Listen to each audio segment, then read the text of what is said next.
কিন্তু এই মানুষগুলো এমন যে নিজের ভালো মন্দ বুঝতে পারে না, মন্দ জানার পরেও, ক্ষতি জানার পরেও সেই দিকে ছুটে যায়। এর থেকে অবোধ, এর থেকে নির্বোধ আর হতে পারে। আল্লাহ রাব্বুল আলামিন দুইটা রাস্তা দিয়েছেন, একটা হলো হালাল পথ আর একটা হলো হারাম পথ। আল্লাহ রাব্বুল আলামিন বান্দার জন্য যেই রিজিকটাকে নির্ধারণ করে দিয়েছেন, এই রিজিক তার পৃথিবীতে আগমনের 1000 বছর পূর্বে আল্লাহ রাব্বুল আলামিন নির্ধারণ করে দিয়েছেন যে এটাকে আর বাড়ানো যাবে না, কমানো যাবে না। যাবে না কি বলেন? বাড়ানো যাবে না, কমানো যাবে না। আল্লাহ তাআলা এটা তার জন্য নির্ধারণ করে দিয়েছেন, কতটুকু সে খাবে, কতটুকু সে পাবে, কতটুকু তার জন্য আল্লাহ রাব্বুল আলামিন তাকে দিবেন, এইটা নির্ধারণ করে রেখেছেন। অতএব হালাল পথ অথবা হারাম পথ দুইটার যেটাই সে গ্রহণ করুক না কেন, তার এই রিজিক আর বাড়বে না। বাড়বে না কি বলেন? বাড়বে না। এই দুইটা পথের মাধ্যমে সে তার উপার্জন করতে পারে, জীবন জীবিকা সে খুঁজে নিতে পারে। কিন্তু হালাল উপার্জন হলো, হালাল পন্থা হলো এমন একটা পথ যেই পথ তার জন্য বারাকার দুয়ারটাকে খুলে দেয়, তার জন্য আল্লাহ তাআলা রহমতের দরজাটাকে খুলে দেয়। সুবহানাল্লাহ। আল্লাহ রাব্বুল আলামিন এজন্য কোরআনে কারীমের ভিতরে বলছেন, ইয়া আইয়ুহাল্লাযীনা আমানু কুলু মিন তাইয়্যিবাতি মা রাযাকনাকুম ওয়াশকুরু লিল্লাহ। আল্লাহ রাব্বুল আলামিন বলেন, ও আমার বান্দা, ও ঈমানদারেরা, তোমরা সেইখান থেকে খাও আমি যেইখানে তোমাদের জন্য হালাল রিজিকের ব্যবস্থা করেছি। সুবহানাল্লাহ। তাহলে হালাল রিজিক থেকে, হালাল পথে আমাদেরকে উপার্জন করতে হবে, হালাল পথেই কামাই করতে হবে। হালাল পথে কামাইয়ের গুরুত্ব কত! আল্লাহর নবী মুহাম্মদুর রাসূলুল্লাহ সাল্লাল্লাহু আলাইহি ওয়াসাল্লাম, যাকে আল্লাহ রাব্বুল আলামিন দো জাহানের নেতা বানিয়ে, বাদশা বানিয়ে পৃথিবীতে পাঠিয়েছেন, সকল নবীর সরদার বানিয়েছেন, যার হাতে আল্লাহ রাব্বুল আলামিন সেই বিশেষ ক্ষমতা দিয়েছেন, যিনি সুপারিশ না করা পর্যন্ত কিয়ামতের ময়দানে আল্লাহ রাব্বুল আলামিন বিচার শুরু করবেন না। মানুষেরা অধৈর্য হয়ে কষ্টের ভেতরে সেদিন ইয়া নাফসি ইয়া নাফসি করে দৌড়াতে থাকবে। সেই বিশ্বনবী যখন ফজরের নামাজ শেষ করেন, সালাম ফিরানোর পরেই আল্লাহ রাব্বুল আলামিনের কাছে একটা দোয়া করেন, আল্লাহুম্মা ইন্নী আসআলুকা ইলমান নাফিআ ওয়া রিজকান তাইয়্যিবান ওয়া আমালান মুতাকাব্বালা। আল্লাহু আকবার। আল্লাহর নবী দোয়া করেন, আল্লাহুম্মা ইন্নী আসআলুকা ইলমান নাফিআ, ও রব, আমি আপনার কাছে এমন ইলম চাই যেই ইলম আমার উপকারে আসে, যেই ইলম আমার দুনিয়া এবং আখিরাতে আমাকে সফলতা দান করবে, আমাকে কল্যাণের মুখোমুখি করবে, আমার জন্য মঙ্গলজনক হবে, এমন ইলম আমাকে শেখাও। সুবহানাল্লাহ বলবেন না? তাহলে ইলমান নাফিআ এটার দরকার আছে না নাই? সব ইলম তো আর উপকারী হয় না, হয় নাকি বলেন? সব ইলম কি উপকারী হয়? সব ইলম উপকারী হয় না। কিছু কিছু জ্ঞান আছে যেগুলো বয়সের আগে অর্জন করলে ওইটা ইসরে পাকা হয়ে যায়, ওইটাকে আর পাতে তোলা যায়, আছে না নাই? এজন্য উপকারী ইলম তিনি আল্লাহ তাআলার কাছে চাইতেন। দ্বিতীয়ত তিনি বলতেন, ওয়া রিজকান তাইয়্যিবা, ও রব, আমাকে এমন রিজিক দান করো যা পবিত্র, পবিত্র রিজিক আমাকে দান করো। আল্লাহর নবী আল্লাহ তাআলার কাছে পবিত্র রিজিক কামনা করতেন। আমাদেরকেও চাইতে হবে কি হবে না? কেননা পবিত্র রিজিক যদি না পাই, ওই রিজিক যদি খবিসাত যদি হয়, অপবিত্র যদি হয়, ওই রিজিক আমাকে জান্নাতে নয় জাহান্নামের কিনারে দাঁড় করাবে। ঠিক কিনা বলেন? আল্লাহর নবী এর জন্য চাইতেন, রিজকান তাইয়্যিবা, ও রব, আমাকে পবিত্র রিজিক দান করেন, ওয়া আমালান মুতাকাব্বালা, আর এমন আমল করার তৌফিক দেন যেই আমলটা আপনার কাছে কবুল হবে। বলেন না সুবহানাল্লাহ? আমল করলে কি কবুল হয়? আমল করলে কি আল্লাহ তাআলার কাছে গ্রহণ হয়? হয় না। যদি আমলযোগ্য কবুলযোগ্য আমল যদি না করা যায়, সেই আমল ফেরেশতারা বান্দার মুখের উপরে ছুঁড়ে মারে, ওই আমল আল্লাহ তাআলার কাছে পৌঁছায়। এই জন্য আল্লাহ তাআলার কাছে চাইতে হবে, আল্লাহুম্মা আইন্নি আলা যিকরিকা ওয়া শুকরিকা ওয়া হুসনি ইবাদাতিক। ও আমার রব, আমি আপনার কাছে তৌফিক চাই, আমি যেন বেশি বেশি আপনার জিকির করতে পারি, আমি যেন আপনার ইবাদত করতে পারি, আমি যেন সুন্দর করে আপনার গুণকীর্তন করতে পারি। সেই ভাবে ইবাদত করার, সেই কবুলযোগ্য ইবাদত করার তৌফিক আমার দাও। চাইতে হবে কি হবে না? আপনার আমার নবী, যাকে আল্লাহ তাআলা এই পৃথিবীর ভিতরে সব থেকে শ্রেষ্ঠ মানব করেছেন, তিনি চাইতেন। তাহলে আমাদের চাইতে বাধা কোথায়? আমরা চাইতে পারি কি পারি না? আমাদেরকেও চাইতে হবে কি হবে না?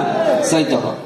আল্লাহর নবী এভাবে নামাজের পরে সালাম ফিরাবার পরে তিনি আল্লাহ তাআলার কাছে এভাবে উত্তম রিজিক, পবিত্র রিজিক তিনি এটা চাইতেন। কেন চাইতেন? কেননা পবিত্র রিজিক এটা ইমানের সাথে সম্পৃক্ত। কিসের সাথে সম্পৃক্ত? বলতে হবে জোরে, কিসের সাথে সম্পৃক্ত? ইমানের সাথে সম্পৃক্ত। যেই ব্যক্তির ভিতরে ইমান আছে, সে কখনো হারাম কামাই করতে পারে না কি বলেন? পারে না। কেন পারে না? হারাম কামাই করলে ইমানের কি ক্ষতি? হযরত আব্দুল্লাহ ইবনে ওমর রাদিয়াল্লাহু তাআলা আনহু একদিন তার সঙ্গী সাথীদেরকে নিয়ে বের হয়েছেন। যেতে যেতে মরুভূমির ভেতরে চলে গেছেন। মরুভূমির ভেতরে যাওয়ার পরে তিনি দেখেন একজন রাখাল তার মেষের পাল নিয়ে, ছাগলের পাল নিয়ে আসতেছে। হযরত আব্দুল্লাহ ইবনে ওমর রাদিয়াল্লাহু আনহু তার সাথীদের নিয়ে খেতে বসেছেন। এমন সময় যখন ওই মেষের পাল নিয়ে, ছাগলের পাল নিয়ে রাখাল যখন আসতেছে, আব্দুল্লাহ ইবনে ওমর রাদিয়াল্লাহু তাআলা আনহুমা তিনি বললেন, ও রাখাল, আসো আমাদের সাথে এই দস্তরখানে অংশ নাও, আমাদের সাথে খাবার গ্রহণ করো, আমাদের আতিথেয়তাকে গ্রহণ করো, আমাদের মেহমানদারিকে গ্রহণ করে আমাদের সাথে একসাথে বসো, আমরা কিছুটা খাবার খাই। রাখাল বলল, না না, আমি পারবো না। কেন? আমি রোজা রেখেছি, এ কারণে খাওয়া যাবে না। আমি রোজা রেখেছি, খাওয়া যাবে না। আব্দুল্লাহ ইবনে ওমর রাদিয়াল্লাহু তাআলা আনহুমা আশ্চর্য হলেন। এই মরুভূমির ভেতরে, প্রচন্ড এই গরমের ভেতরে, প্রচন্ড এই রৌদ্রের তাপের ভেতরে এই ব্যক্তি রোজা রেখেছে। আল্লাহ তাআলার কত ভালোবাসে, আল্লাহ তাআলাকে কত ভয় করে সে। হযরত আব্দুল্লাহ ইবনে ওমর পরীক্ষা করতে চাইলেন। তিনি বললেন, ও রাখাল, আমরা তো এইখানে মুসাফির, ঘুরতে ঘুরতে অনেকটা ভিতরে চলে এসেছি। এখন তোমার কাছে তোমার ওই ছাগলের পাল থেকে একটা ছাগল চাই, একটা ছাগল আমাদেরকে দাও, একটা ছাগল আমাদেরকে দাও। রাখাল বলতেছে, না, এই ছাগল আমার মালিকের অনুমতি ছাড়াই ছাগল আমি আপনার কাছে বিক্রি করতে পারি না, এমনকি আপনাকে দিতেও পারি না। এই ছাগল আমার মালিকের, এই ছাগলের মালিক আমি নই, এই ছাগলের মালিক আমি নই। আব্দুল্লাহ ইবনে ওমর বলতেছেন, তোমার মালিক তো দেখে না, তোমার ছাগলের পালে যে সংখ্যক ছাগল রয়েছে, এত বড় পালের ছাগল গুনে গুনে নেওয়া মালিকের পক্ষে সম্ভব নয়। এখান থেকে যদি একটা কমে যায় তাতে সমস্যা কি? একটা যদি কমে যায় তাহলে সমস্যা কি? মনে করেন 100-150 ছাগল, ওইখান থেকে যদি একটা কমে যায়, মালিক কি এটা খেয়াল করবে নাকি? আব্দুল্লাহ ইবনে ওমর বলতেছেন, তাতে তো কোনো সমস্যা নাই, মালিক টেরই পাবে না। আর যদি মালিক টের পেয়ে যায়, তুমি তাকে বলে দিও যে নেকড়ে এসে হঠাৎ করে ছাগলের পাল থেকে একটা ছাগল নিয়ে চলে গেছে। তোমার মালিক যদিও বুঝতে পারে, তোমাকে কিছু বলবে না, তোমাকে কিছু বলবে না। রাখাল বলতেছে, আমার যে মালিক, ছাগলের যে মালিক, সে যদিও না দেখে, কিন্তু আমার মাথার উপরে এমন একজন মালিক রয়েছেন, এমন একজন রব রয়েছেন, যিনি সার্বক্ষণিকভাবে আমাকে দেখছে, আমার কার্যবিধি পর্যবেক্ষণ করছে। আমি যদি হারাম বিনিময়ে যদি একটা ছাগল যদি দিয়ে দিই মালিকের সামনে, কি বলবো? মালিকের সামনে দাঁড়িয়ে কি জবাব দিব আমি? কেননা আমার রব তো এমন একজন রব যিনি সব কিছু দেখেন, সব কিছু শোনেন, যার কাছে কোনো কিছু বাদ যায় না। কোনো কিছু গোপন থাকে না, আমার সমস্ত কাজ সমস্ত কথা তিনি শোনেন কি শোনেন না? তাহলে যে ব্যক্তি আরাম খায়, টেবিলের নিচ দিয়ে যে সুদের লেনদেন করে, ঘুষের লেনদেন করে, এই ব্যক্তি মনে করেছে কি তার রব অন্ধ, তার রব কানা, তার রব চোখে দেখে না? অতএব যারা জানে বোঝে যে রব দেখেন শোনেন, মা ইয়ালফিযু মিন কাউলিন ইল্লা লাদাইহি রাকীবুন আতীদ, প্রতিটা মুহূর্ত তার নজরদারির ভিতরে রয়েছে, তারপরেও যারা হারাম উপার্জন করে, হারাম খায়, বুঝতে হবে তারা ওই রবকে মালিক হিসেবে মানতে পারে? ঈমান আছে? নাই। এজন্য হালাল উপার্জন ঈমানের সাথে সম্পৃক্ত। আমরা আমানতের খেয়ানত করি। আমার কাছে যে আমানত রয়েছে, এই আমানতের খেয়ানত করি, এটা আল্লাহ তাআলা দেখেন কি দেখেন না? আমার কাছে অন্যতম একটা আমানত হলো ভোট, রাষ্ট্রের ভোট। এটা আমাদের আমানত কিনা বলেন? আমানত না? প্রতিটা নাগরিকের আমানত। এইটা সে যেইখানে প্রদান করবে, যদি কোনো দুশ্চরিত্র, লম্পট, চাঁদাবাজ, কোনো দখলদার, কোনো সন্ত্রাস তাদেরকে যদি নির্বাচিত করে, ওই ব্যক্তি নির্বাচিত হওয়ার পরে যত অন্যায় করবে, এই ব্যক্তি ঘরে বসে থাকার পরেও তার আমলনামায় গুনাহগুলো যোগ হবে কি হবে না? কিয়ামতের দিন বলবে আল্লাহ, আমলনামার ভিতরে তো দেখতেছি যে রাস্তা খাওয়া, রড সিমেন্ট সব খাওয়া, আমি তো কিছু খাইনি। আল্লাহ তাআলা বলবেন, যারে ভোট দিছিল সে খাইছে, তার সহযোগিতার করার কারণে, তার হাতকে শক্তিশালী করার কারণে ওই আমলনামায়, তোমার আমলনামায়ও সেই গুনাহগুলো আসছে। বলেন না নাউযুবিল্লাহ? তাহলে গণতান্ত্রিক পদ্ধতি নিয়ে ইসলামে আলোচনা সমালোচনার ব্যাপক জায়গা রয়েছে।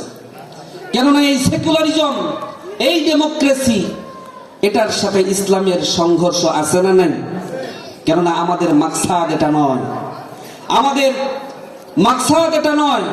আমাদের মাকসাদ হলো খিলাফাতু আলা মানহাজিন নবুওয়া, নববী আদর্শের আলোকে খোলাফায়ে রাশিদার যুগে যেই সমাজ ব্যবস্থা কায়েম হয়েছিল, যেই সমাজ ব্যবস্থার মাধ্যমে সমস্ত বৈষম্য দূর হয়ে গিয়ে রাষ্ট্রের শাসক আর প্রজা এক কাতারে দাঁড়িয়েছিল, আমরা সেই ব্যবস্থায় চাই। ঠিক কিনা বলেন?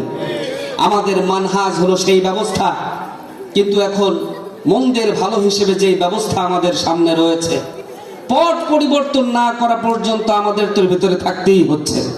কিন্তু এইখানেও যে সুযোগটুকু আমাদের হাতে রয়েছে, সেই সুযোগটুকু আমরা ব্যবহার না করে আমরা আমানতের খেয়ানত করে এইটা এক প্যাকেট বিরিয়ানি, 500 টাকার একটা নোট, 100 টাকার একটা নোট, এক কাপ চা অথবা একটা স্প্রাইটের বোতলে আমরা এই আমানতের খেয়ানত করি কি করি না? আমাদের ভোটগুলো বিক্রি হয়ে যায় কি যায় না? এজন্য যতদিন পর্যন্ত আমরা এই আমানতটাকে ঠিক না করতে পারবো, আমানতের জায়গা ঠিক না রাখতে পারবো, ততদিন পর্যন্ত এই জাতির কপালে কোনো পরিবর্তন আছে না নাই? আছে নাকি বলেন? নাই। অতএব আমাদেরকে আগে ঠিক হতে হবে। আমরা সবাই রাজি আছি ইনশাআল্লাহ? প্রিয় ভাই, বলতেছিলাম আব্দুল্লাহ ইবনে ওমর রাদিয়াল্লাহু তাআলা আনহু, তিনি যেই রাখালের পরীক্ষা নিলেন, এই পরীক্ষায় রাখাল পাস করছে না ফেল করছে? পাস করছে।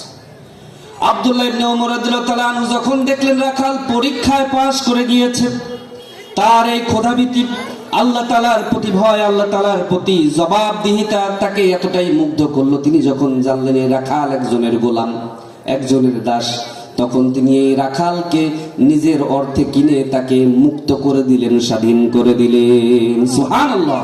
শুধু তাই নয়, বরং সেই ছাগলের পালটাও কিনে এই ছাগলের মালিক তারে বানায় দিলেন। বলেন না সুবহানাল্লাহ?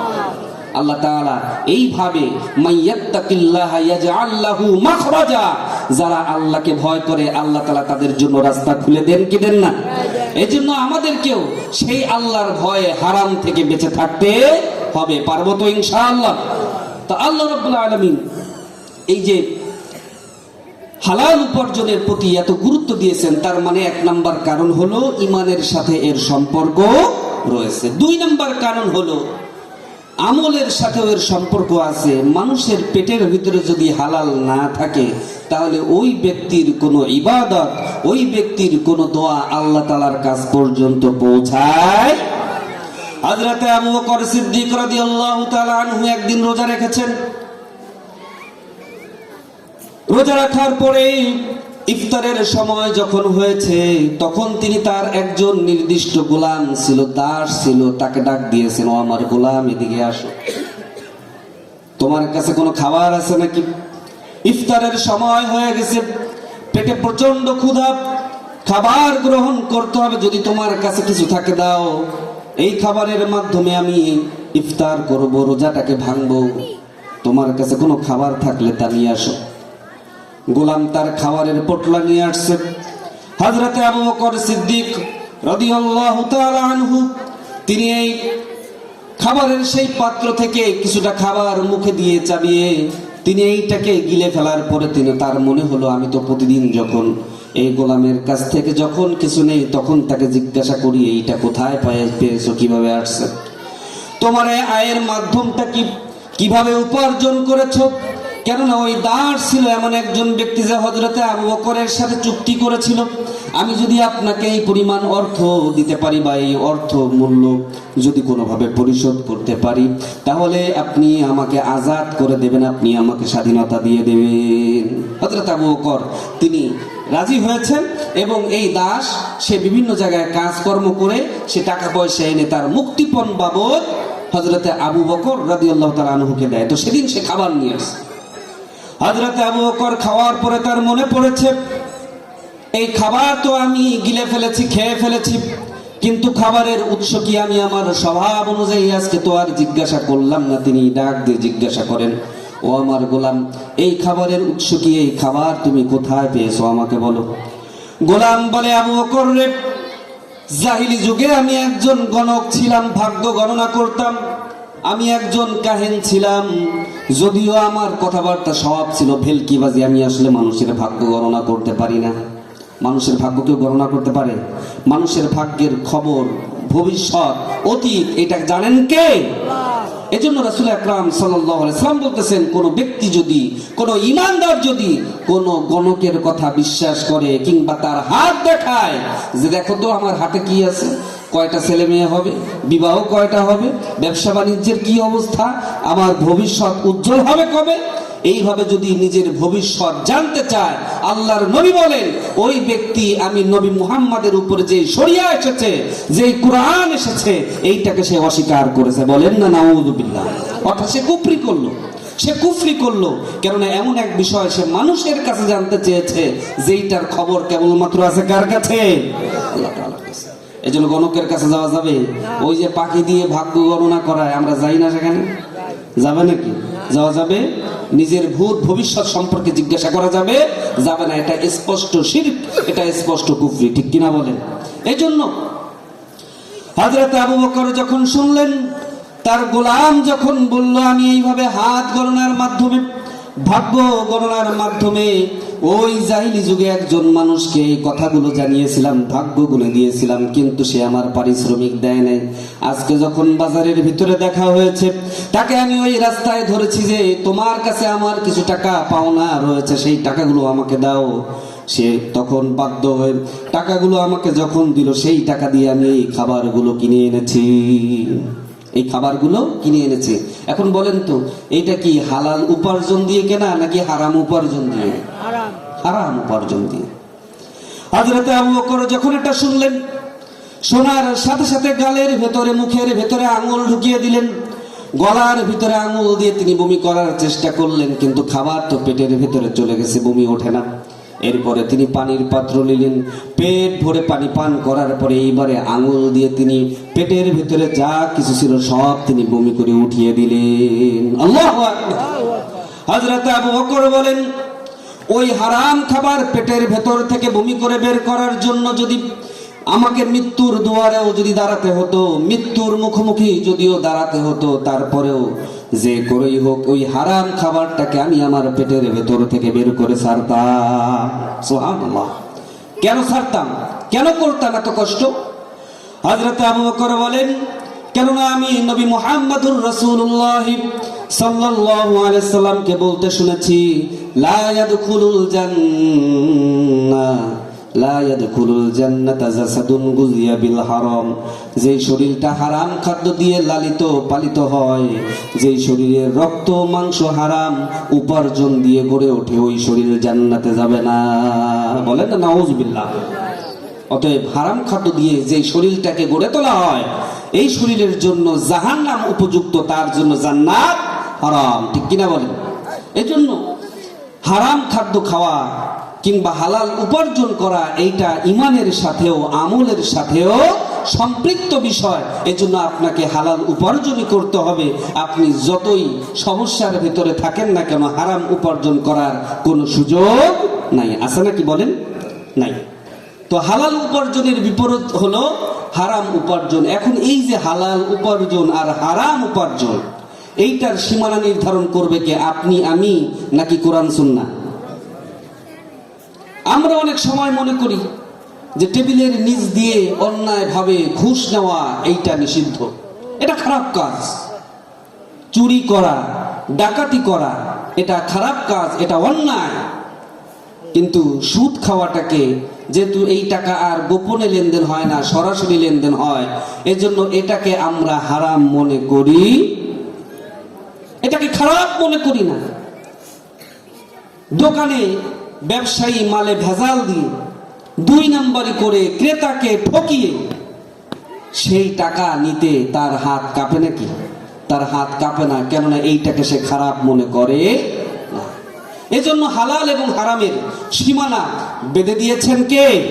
আল্লাহ তাআলা। আল্লাহ রাব্বুল আলামিন বলেন, তিলকা হুদুদুল্লাহি ফালা তা'তাদুহা, হালাল এবং হারামের এই সীমারেখা আমি আল্লাহ রাব্বুল আলামিন দিয়েছি, খবরদার সেই সীমারেখাকে লঙ্ঘন করে আমার রাগ, আমার ক্রোধ, আমার গজবটাকে তোমাদের উপরে টেনে এনো না।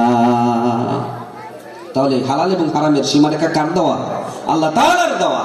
অতএব সেই আল্লাহ এবং আল্লাহ রাসূলের কাছ থেকে এই হালাল হারামের বুঝ নিতে হবে। আপনি আমি যদি হালাল হারাম এটাকে যদি নিজেদের মতো করে সাজাতে চাই, তাহলে আমাদের জন্য হিতে বিপরীত হবে। ঠিক কিনা বলেন? যেমন আমি উদাহরণ দিতে গিয়ে বলি যে একজন ভাই তার বোন বিবাহ হওয়ার আগ পর্যন্ত সংসারে যদি বড় হয়, তাহলে ওই ভাইয়ের যাবতীয় কাজগুলো ওই বোনে করে দেয় কি দেয় না? তার জন্য রান্না বান্না করে কি করে না? জামা কাপড় ধুয়ে দেয় কি দেয় না? তার জন্য এমন কি দেখা যায় যে অনেক সময় বোনেরা খাবার মাখিয়ে ভাইয়ের মুখে পর্যন্ত তুলে দেয়, দেয় কি দেয় না? অর্থাৎ ভাইয়ের যাবতীয় প্রয়োজনগুলো পূরণ করে দেয়। এখন এই ভাই যদি চিন্তা করে এই কথা যে বোন যখন সব কাজ আমার করে দেয়, এখন আমার জৈবিক চাহিদা, যৌন চাহিদা এইটাকে পূরণ করতে সমস্যা কোথায়? এই বুঝ যদি কিংবা এই কথা যদি ওই ভাই বলে, তাহলে তার মস্তিষ্কে সমস্যা আছে না নাই? কিন্তু তথাকথিত ব্যবস্থা এইটা ভাবতে আপনাকে উদ্বুদ্ধ করবে যে সবকিছু যখন সে পারে, তাহলে এটা করতে সমস্যা কোথায়? কিন্তু আমরা যদি হালাল হারামের সীমারেখা যদি আল্লাহ এবং আল্লাহ রাসূলের কাছ থেকে গ্রহণ করি, তাহলে কখনোই কি এই কাজের অনুমতি শরিয়া কিংবা ইসলাম আমাদের কি কখনো দিবে? কখনো দেয়? দেয় না। কেননা সব আবদার পূরণ করলেও এই আবদার পূরণ করার কোনো সুযোগ নেই। এজন্য সুদ খাওয়া এমন একটা বিষয় যার মাধ্যমে সম্পদ বাড়ে, যার মাধ্যমে টাকার পাহাড় গড়ে ওঠে। আবার দেখা যায় যে কিছু কিছু ক্ষেত্রে যারা সুদ নিয়েছে তারা উপকৃত হয়। আপাতত দৃষ্টিতে আমাদের কাছে এটা ভালো মনে হলেও আল্লাহ এবং আল্লাহর রাসূল এটাকে কি করেছেন? হারাম করেছেন। কেননা এর ভিতরে ক্ষতি রয়েছে, ক্ষতি রয়েছে। এই জন্য হালাল হারামের সীমারেখা নিতে হবে কোরআন এবং সুন্নাহ থেকে, অন্য কারো কাছ থেকে নয়।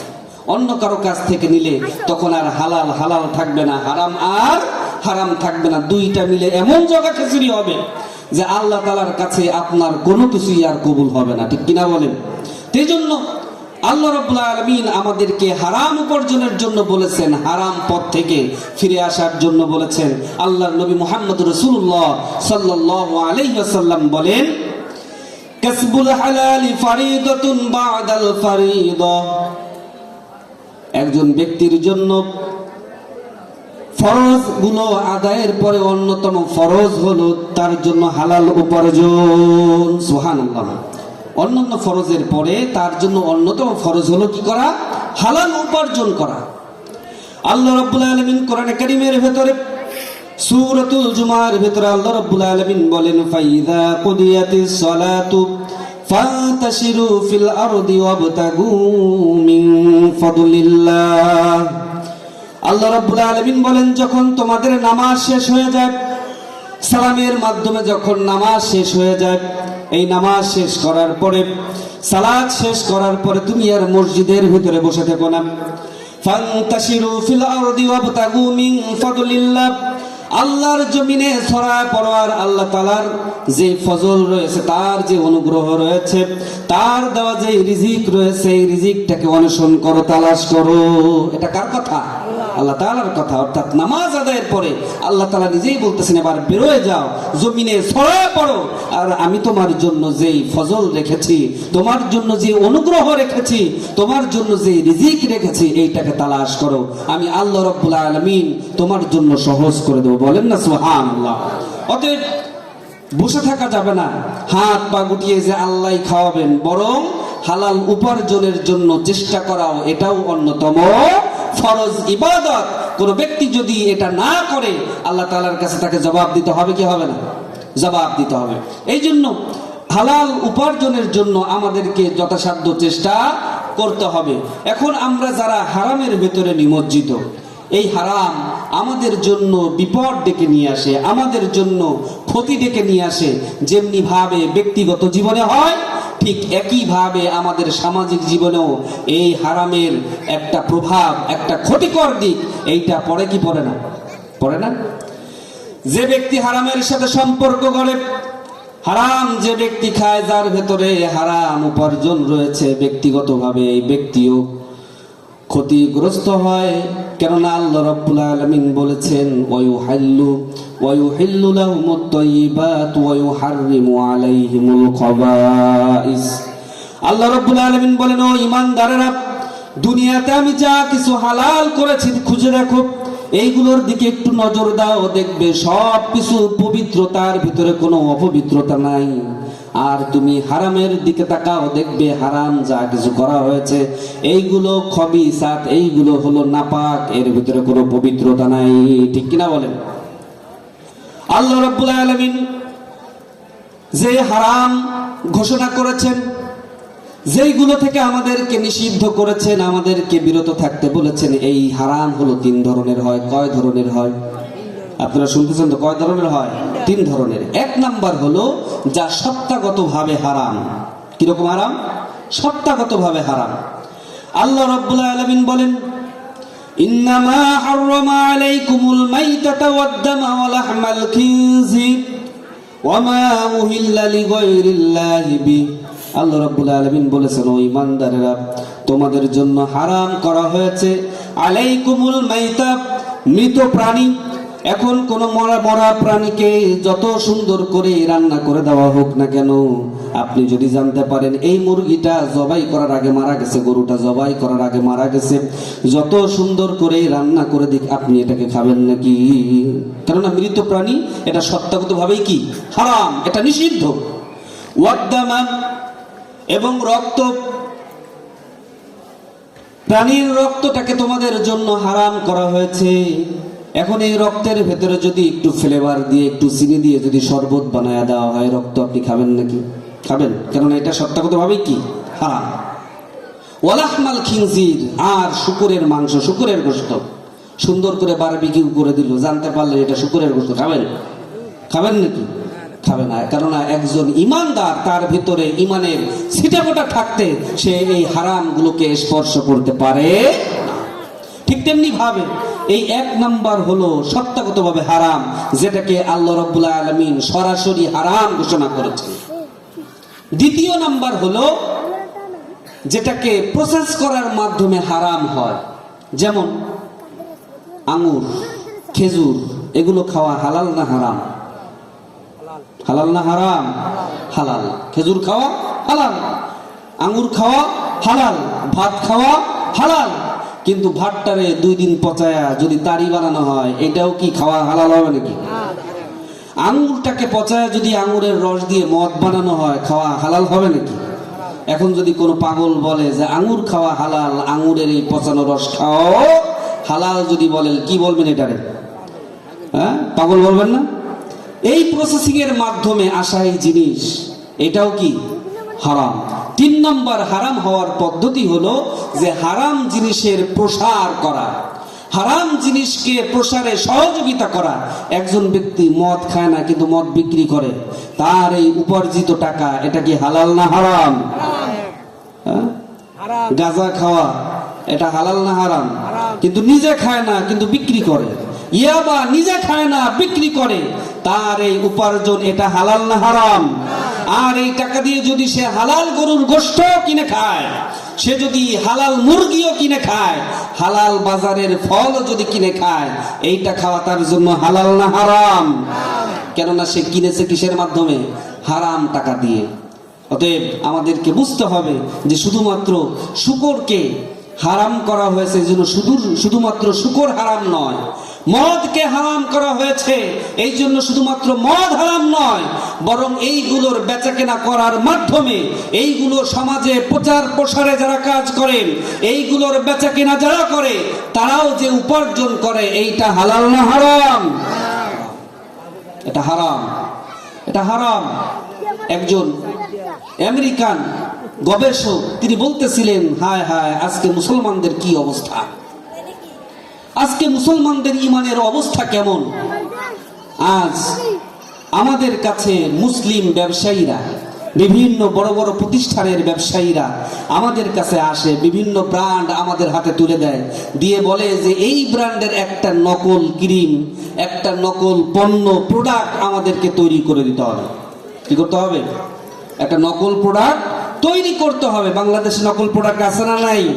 হ্যাঁ, শুধুমাত্র এক বাটার নাম দিয়ে সে কত ধরনের জুতা স্যান্ডেল যে তৈরি হয়েছে, এরকম আছে না নাই?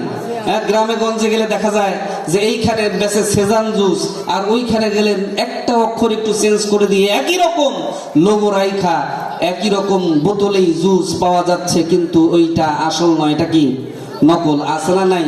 এরকম বাংলাদেশে হাজারো ডুপ্লিকেট প্রোডাক্ট রয়েছে, যেইগুলো খাওয়ার পরে আমাদের এই কোমলমতি শিশুরা, তাদের পেট খারাপ হচ্ছে, এমনকি তারা ক্যান্সারেও আক্রান্ত হচ্ছে। ঠিক কিনা বলেন?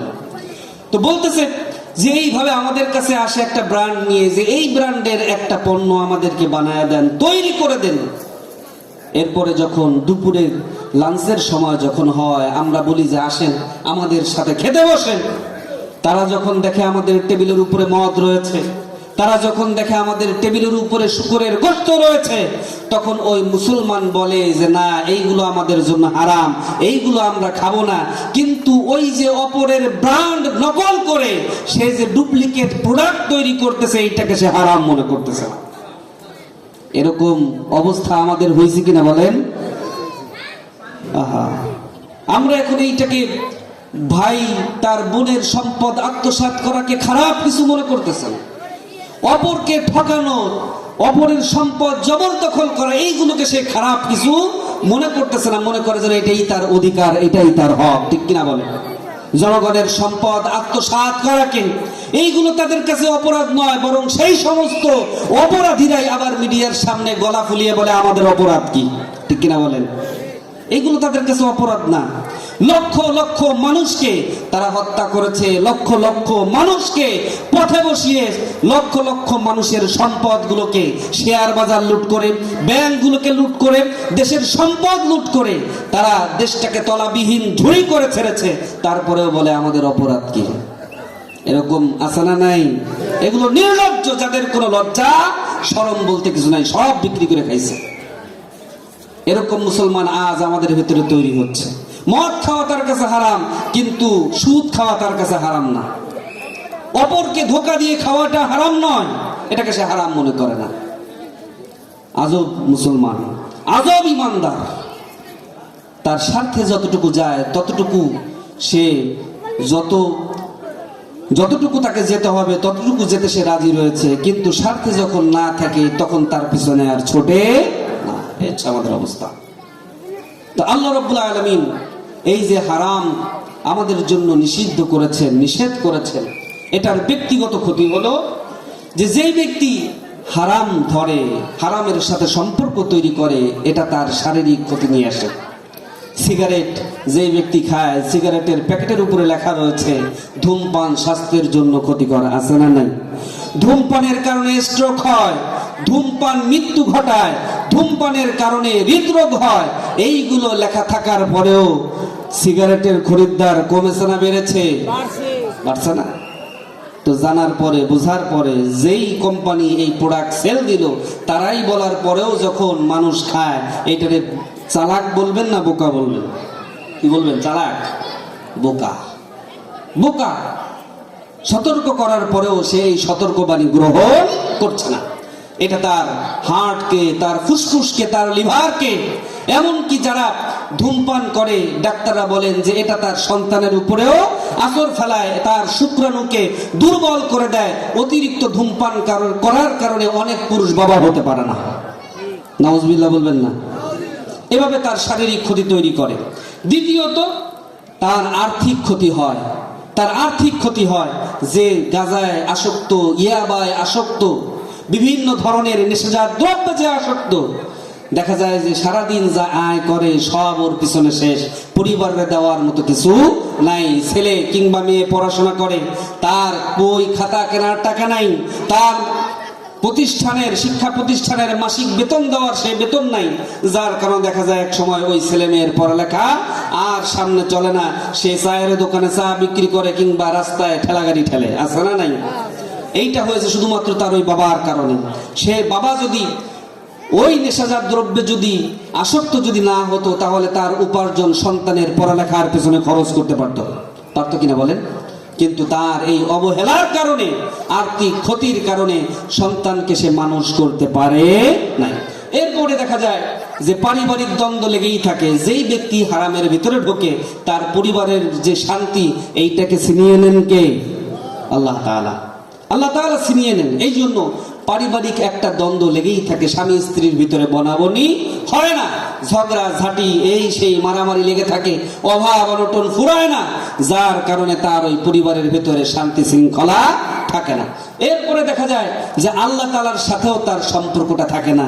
কেননা যে হারামের ভেতরে আসক্ত হয়, তার সাথে কি তার মাবুদের কোনো সম্পর্ক থাকতে পারে? কেননা সে কার সীমানা লঙ্ঘন করেছে? আল্লাহ তাআলার সীমানা লঙ্ঘন করেছে। অতএব সেই রবের সীমানা লঙ্ঘন করে সেই রবের সাথে সম্পর্ক রাখা যায় না। আল্লাহ তাআলার সাথে তার কোনো সম্পর্ক থাকে না। আল্লাহ রাব্বুল আলামিন কোরআনে কারীমের ভিতরে বলেন, ইয়া আইয়ুহাল্লাযীনা আমানু লা তাকরাবুস সালাতা ওয়া আনতুম সুকারা, লা তাকরাবুস সালাত, নামাজের ধারে কাছে এসো না। ওয়া আনতুম সুকারা, যখন তোমরা নেশাগ্রস্ত থাকো, নেশাগ্রস্ত অবস্থায় নামাজে দাঁড়ায়ও না। এটা কার কথা? আল্লাহ তাআলার কথা। তার মানে কি নেশা করা যাবে? যাবে নাকি? এইটা সেই সময়ের আয়াত যখন মদ পরিপূর্ণভাবে হারাম হয় নাই। মদ হারাম করার আয়াত পরিপূর্ণ একেবারে কনক্লুশন যখন নাজিল হয় নাই, সেই সময়ের কথা, যে যাতে করে কেউ যদি মদ পান করেও সে যেন ওই অবস্থায়, মাতাল অবস্থায় সে যেন নামাজে না দাঁড়ায়। কেন? কেননা নামাজের ভেতরে দাঁড়ালে সে তো মাতাল হওয়ার কারণে সে তো উল্টাপাল্টা বলবে। কোনো ব্যক্তির চোখে ঘুম আছে, এই ঘুম অবস্থায়ও তার জন্য নামাজে দাঁড়ানো নিষেধ। কেননা নামাজে যদি দাঁড়ায় ঘুমের ঘোরে দেখা গেল সে একটা বলতে গিয়ে আরেকটা বলবে। আল্লাহর রাসূল বলতেছেন, হয়তো সে নিজের জন্য দোয়া করতে গিয়ে বরং সে নিজের জন্য গালি দেবে। হবে কি হবে না?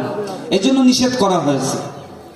তো নামাজও যদি পড়তে নিষেধ করা হয়, তার মানে বোঝা গেল এই হারামের মাধ্যমে আল্লাহ তাআলার সাথেই কখনোই সম্পর্ক ঠিক থাকে না। থাকে নাকি বলেন? থাকে না। আর যখন তার রবের সাথে তার সম্পর্কটা কাটা হয়ে যায়, ছিন্ন বিচ্ছিন্ন যখন হয়ে যায়, ওই ব্যক্তি দুনিয়া এবং আখিরাত উভয় জগতেই ক্ষতিগ্রস্ত হয় কি হয় না? ক্ষতিগ্রস্ত হয়। অর্থাৎ তার দুনিয়ার জীবনও সে ব্যর্থ, আখিরাতের জীবনেও সে ব্যর্থ হয়। অতএব আল্লাহ তাআলার রহমত, তার করুণা ওই ব্যক্তির সাথে থাকে না। সামাজিক ভাবে কি ক্ষতি হয়? সামাজিক ক্ষতি হলো, এক নাম্বার, যেই সমাজে হারামটা প্রচার প্রসার পায়, ওই সমাজের মধ্যে অপরাধের প্রবণতা বৃদ্ধি পায়। ঠিক কিনা বলেন? এই যে সমাজে যারা চুরি করে, আপনার কি মনে হয় চুরি করার পরে সে বিরিয়ানির দোকানে যায় বিরিয়ানি খায় নাকি? কি খায়? বেশিরভাগ চুরি দেখা যায় যে ইয়াবায় আক্রান্ত।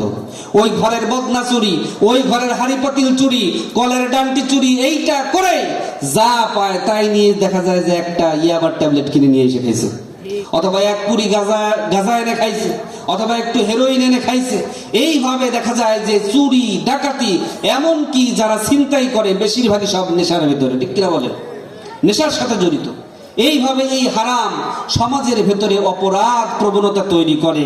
যখন দেখে ঘরে আর গাজার টাকা নাই, তখন ঘরের ছোট্ট একটা চাকু নিয়ে নেমে যায় যে এবার একটু চিন্তাই করা দরকার। এবার রাস্তায় নেমে যায়, দেখা যায় মহিলারা রিক্সায় যায়, তার কানের দুল টেনে ছেঁড়া হয়, তার গলার চেন টেনে ছেঁড়া হয়। এইভাবে অন্যায় অপকর্ম করে কি করে না? কিসের কারণে করে? ওই নেশার কারণে করে, তার নেশার দ্রব্য যোগানোর জন্য করে। এজন্য যেই সমাজে হারাম প্রচার প্রসার পায়, সেই সমাজের মধ্যে অপরাধের প্রবণতাও বৃদ্ধি পায়, অপরাধীর সংখ্যা বেড়ে যায়। 2 নম্বর সামাজিক ক্ষতি হলো যে সেই সমাজের মানুষগুলো স্বার্থপর হয়ে যায়। কি হয়ে যায়? স্বার্থপর হয়ে যায়। আমরা এক সময় দেখতাম মানুষের সাথে একটা অন্যরকম মিল, অন্যরকম একটা ভালোবাসা, একজনের বিপদে আরেকজন এসে দাঁড়ানো, একজনের বিপদে সহযোগিতার হাত বাড়ানো, এইটা ছিল কি ছিল না? ছিল না? কিন্তু এখন আছে। আমরা বলি যে গ্রামের মানুষরা মিলেমিশে থাকে, আল্লাহর কসম এখন সেই গ্রামেও সেই মিলমিশ নাই, বরং আরো বেশি মারামারি ফটাফটি সেখানে জায়গা জমি নিয়ে। জায়গা জমি নিয়ে, ধান নিয়ে, এই নিয়ে তা নিয়ে, তাদের ভিতরে ছোট থেকে ছোট কারণ নিয়ে তাদের ভিতরে ফাটাফাটি হয়ে যায়, ঠিক কিনা বলেন? এই অপরাধ এভাবে মানুষদেরকে স্বার্থপর বানিয়ে দেয়। মানুষ তখন আর পরের স্বার্থে কাজ না করে শুধু নিজের স্বার্থটাই চিন্তা করে। 3 নম্বর যে সমস্যা দেখা দেয়, সামাজিক ক্ষতি, সেটি হলো যে মানুষগুলো সব বস্তুবাদী হয়ে যায়। কি হয়ে যায়? বস্তুবাদী হয়ে যায়। বস্তুবাদী হওয়ার একটা কারণ, মানে ক্ষতির দিক বলি। বস্তুবাদী বলা হয় তাকে যে সব সময় একটা বস্তুর উপরে নির্ভর করে, যেমন টাকার উপরে নির্ভর করলো। কোনো ব্যক্তি যদি এটা চিন্তা করে আমার কাছে টাকা আছে তো আমি সুখী, টাকা নাই তো আমি অসুখী, এই ব্যক্তি হলো বস্তুবাদী। কোনো ব্যক্তি যদি চিন্তা করে যে আমার ঘরে ফ্রিজ আছে, আমার ঘরে টিভি আছে, আমার ঘরে এসি আছে তো আমি স্বয়ং সম্পূর্ণ আমি সুখী, কিন্তু এগুলো নাই মানে হলো অসুখী। আচ্ছা বলেন তো এই চিন্তাটা ভালো না মন্দ? ভালো না মন্দ? আপনারা কি ঘুমায় গেছেন নাকি? এটা কি ভালো চিন্তা না মন্দ চিন্তা? মন্দ চিন্তা। কেননা এই চিন্তা যদি কোনো ব্যক্তি লালন করে, তাহলে ওই তার আসবাবপত্র পূরণের চাহিদা তাকে ঘুষ খেতে বাধ্য করবে, সুদ খেতে বাধ্য করবে, চুরি করতে বাধ্য করবে, ডাকাতি করতে বাধ্য করবে। সে তার এই চাহিদা পূরণের জন্য এমন কোনো অন্যায় নাই যা সে করবে না, ঠিক কিনা বলেন? এজন্য এই বস্তুবাদিতা, এটা মুসলিম বিশ্বের, মুসলিম জনসংখ্যার, মুসলমানদের অন্তরের অন্যতম বড় রোগ। যখনই আমরা এই বস্তুবাদিতা গ্রহণ করেছি, আল্লাহর উপরে তাওয়াক্কুল করতে যখন ছেড়ে দিয়েছি, তখন এই বস্তুবাদিতাই আমাদেরকে অপরাধী বানাইছে, ঠিক কিনা বলেন? এই বস্তুবাদিতাই মুসলমানদেরকে হারাম খেতে বাধ্য করেছে। আমরা দেখেছি ইতিহাসের পাতায় মুসলমানরা যখন স্পেন বিজয় করলো, যেই মুসলমানরা তারেক বিন জিয়াদের নেতৃত্বে এসে নিজেদের জাহাজগুলোকে পুড়িয়ে দিল, বলল যে হয় বিজয়, হয় ইলাহে কালিমাতুল্লাহ, নয়তো শাহাদাত, এর বাইরে আমাদের কোনো চিন্তা নাই। তারেক বিন জিয়াদ তিনি জাহাজগুলোকে পুড়িয়ে দিলেন যাতে মুসলিমদের কোনো সৈন্য এই সাগর পাড়ি দিয়ে যেন জীবনের ভয়ে যেন পালিয়ে না যেতে পারে। সেই স্পেনে আমরা দেখলাম ইসলামিক খেলাফত প্রতিষ্ঠা হওয়ার পরে মুসলমানরা যখন শক্তি সামর্থ্য নিয়ে বসেছে, মুসলমানরা যখন সেখানের হর্তাকর্তা হয়েছে, তখন মুসলমানদের ভেতরে পয়জনিং করা হয়েছে, বিষ ঢুকিয়ে দেওয়া হয়েছে।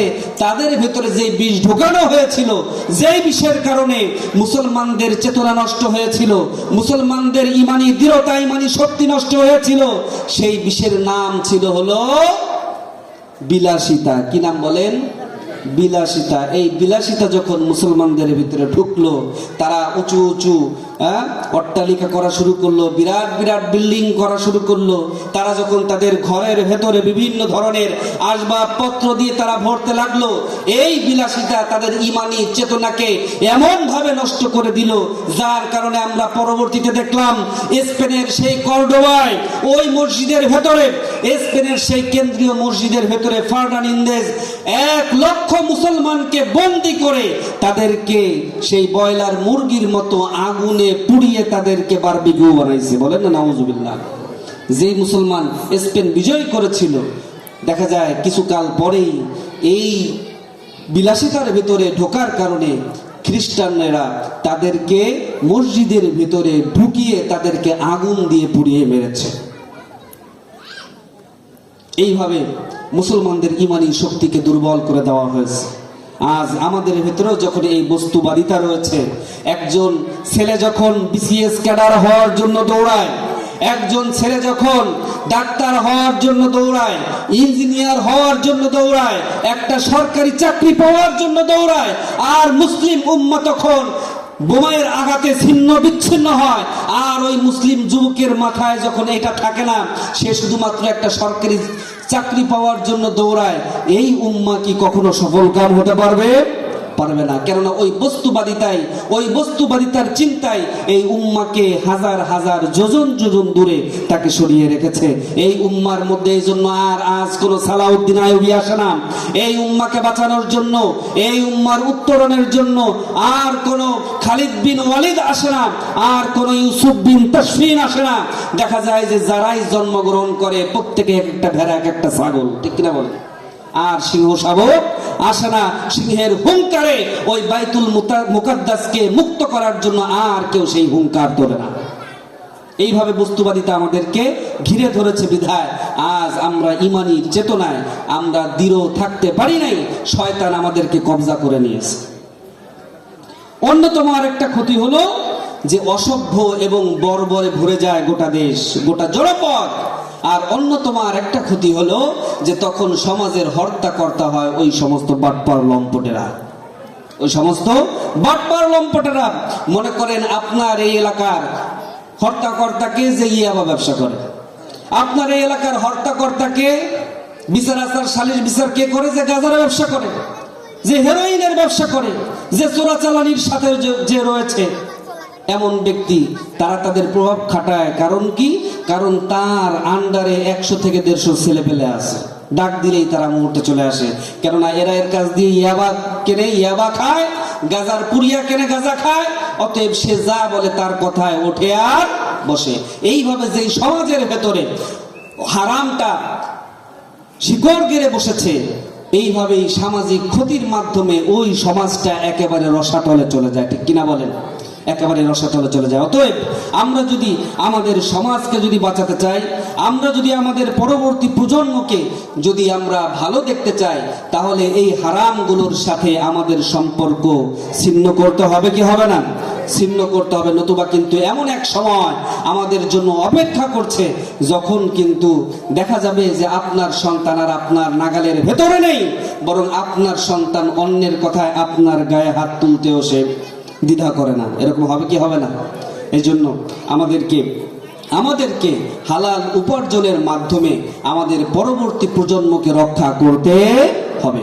প্রিয় ভাই, তো আল্লাহ রাব্বুল আলামিন মুসলমানদেরকে ঈমান দিয়েছেন, মুসলমানদেরকে আমল দিয়েছেন। এই মুসলমান এই ঈমানের শক্তিতে বলিয়ান হয়ে তারা বছরের পর বছর, শতাব্দীর পর শতাব্দী তারা বিভিন্ন জাতিগোষ্ঠীর উপরে রাজ করেছে, শাসন করেছে, কিন্তু তাদের এই শাসন কখনো বেইনসাফের শাসন ছিল না। তাদের এই শাসন কখনো মানুষের অধিকার হরণ করে নাই, বরং পৃথিবীর সাক্ষী যখনই মুসলমানেরা শাসন ক্ষমতায় বসেছে, পৃথিবীর সমস্ত ধর্ম বর্ণের মানুষেরা তারা তাদের হক, তারা তাদের অধিকার বুঝে পেয়েছে। যার কারণে মুসলমানরা যখন যেই এলাকা থেকে তাদের লোটা বাটি গুটিয়ে চলে গেছে, সেই জনপদের মানুষেরাই মুসলমানদেরকে পাওয়ার জন্য তাদের চোখের পানি ঝরিয়েছে, ঠিক কিনা বলেন? হযরত সাদ ইবনে আবি ওয়াক্কাস রাদিয়াল্লাহু তাআলা আনহু তিনি একটা এলাকা বিজয় করলেন। বিজয় করার পরে সেই এলাকার শাসনভার তিনি গ্রহণ করলেন। কিন্তু আমিরুল মুমিনিন হযরতে ওমরের কাছ থেকে চিঠি গেল, সাদ ইবনে আবি ওয়াক্কাস, ওই এলাকার ভেতরে তুমি আর থাকতে পারবে না, ওই এলাকার আমাদের শাসন ক্ষমতার ভেতরে রাখা যাবে না, কেননা তোমার এক ভাই অমুক এলাকায় যুদ্ধ করতে গিয়ে আক্রান্ত হয়েছে, তার সহযোগিতার জন্য সৈন্য দলের প্রয়োজন। মদিনায় রিজার্ভ কোনো সৈন্য নাই যাদেরকে পাঠানোর মাধ্যমে ওই দলটাকে সহযোগিতা করা যায়, সাহায্য করা যায়। অতএব আমি ভেবেচিন্তে দেখলাম যে তুমি যদি ওই গ্রুপের সাথে যায় যদি যোগ দাও, তাহলে তারা সহযোগিতা পাবে, সাহায্য পাবে, তাদের জন্য সহজ হবে। সাদ ইবনে আবি ওয়াক্কাস রাদিয়াল্লাহু তাআলা আনহু যখন এই চিঠি পেলেন, তিনি ওই এলাকার লোকদেরকে ডাক দিয়ে বললেন, ও এলাকার জনপদের মানুষগুলো শুনে নাও, আগামীকাল আমরা তোমাদের এই এলাকা ছেড়ে অমুক এলাকায় চলে যাব। তোমরা যে শাসন করার, তোমাদেরকে শাসন করার যে ক্ষমতা আমাদের হাতে তুলে দিয়েছিলে, যে শাসন ভার আমাদের হাতে দিয়েছিলে, তোমাদের সেই আমানত আমরা রক্ষা করতে পারছি না। জিজিয়া হিসেবে যেই অর্থ করি আমাদেরকে দিয়েছিলে, এই সেই তোমাদের সেই জিজিয়া করের অর্থ তোমরা গ্রহণ করো, তোমরা গ্রহণ করো, আমাদেরকে বিদায় দাও। আমরা দায়িত্ব নিয়েছিলাম যে তোমাদের এই এলাকাটাকে আমরা দেখভাল করে রাখবো, তোমাদের জান, তোমাদের মাল, এইটা আমাদের জিম্মায় থাকবে, আমরা হেফাজত করব। কিন্তু সেই সুযোগ নাই, খলিফা ডেকেছে, আমাদেরকে যেতে হবে, আমাদেরকে যেতে হবে। ওই এলাকার মানুষগুলো ছিল খ্রিস্টান। কি ছিল? খ্রিস্টান ছিল। সাদ ইবনে আবি ওয়াক্কাস রাদিয়াল্লাহু তাআলা আনহু যখন এই কথা বললেন, কান্নার রোল পড়ে গেল। সুবহানাল্লাহ বলবেন না? কান্নার রোল পড়ে গেল। খ্রিস্টানরা কাঁদছে, তাদের চোখ বেয়ে পানি গড়িয়ে তাদের দাড়ি, তাদের জামা ভিজে যাচ্ছে। সাদ ইবনে আবি ওয়াক্কাস রাদিয়াল্লাহু তাআলা আনহু তিনি বলতেছেন যে আমরা কি তোমাদেরকে কোনো কষ্ট দিয়েছি? আমরা কি তোমাদেরকে কোনো কষ্ট দিয়েছি? তোমরা কাঁদতেছো কেন? যদি আমাদের দ্বারা কোনো ভুল হয়ে যায় তাহলে আমরা ক্ষমা প্রার্থী, আমাদেরকে তোমরা ক্ষমা করে দেবে। খ্রিস্টানেরা ডাক দিয়ে বলল, সাদ ইবনে আবি ওয়াক্কাস, তোমাদের কোনো দোষ নাই, তোমাদের কোনো ভুল নাই।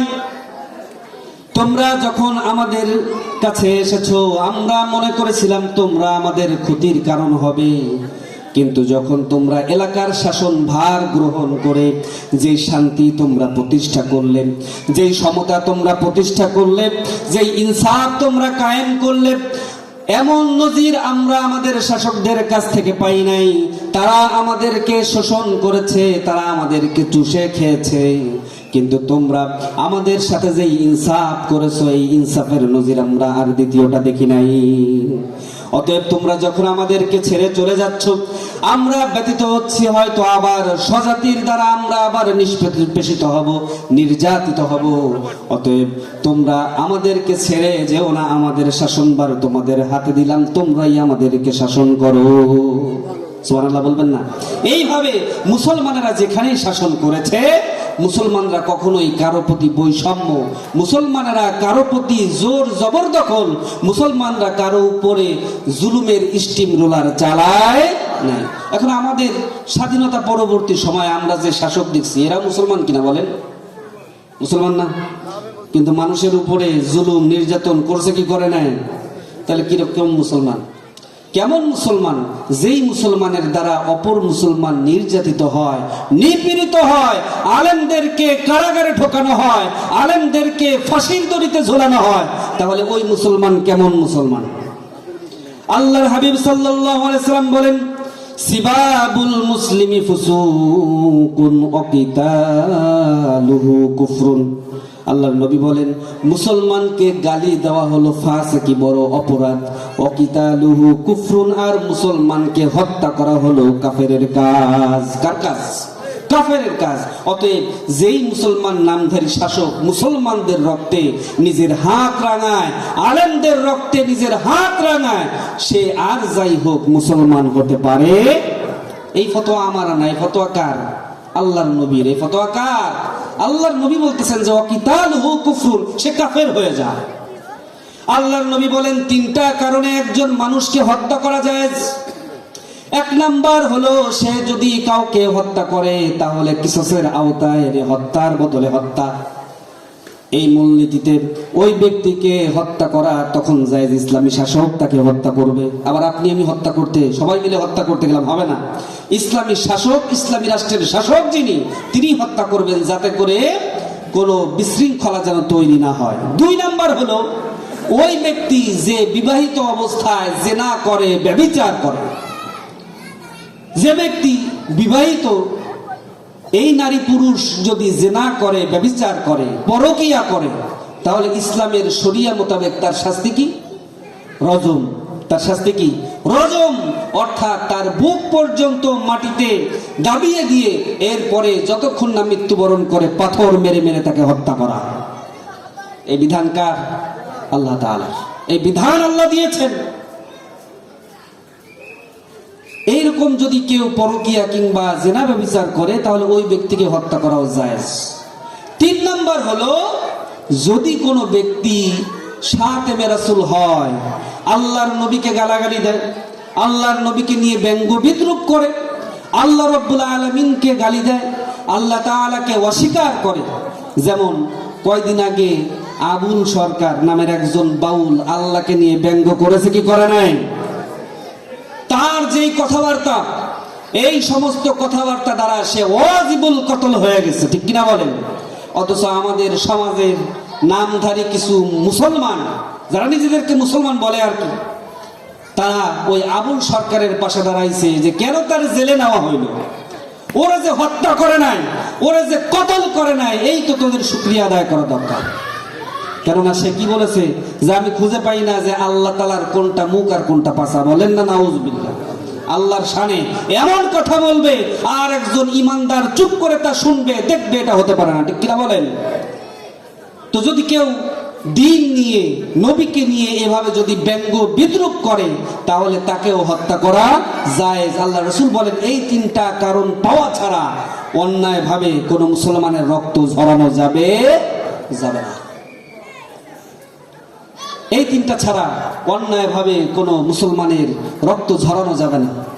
কেননা মুসলমানের জীবন, আল্লাহর হাবিব তার হাদিসের ভিতরে বলেন যে কাবা ঘরের থেকেও একজন ইমানদারের জীবন আল্লাহ তাআলার কাছে দামি। বলেন না সুবহানাল্লাহ।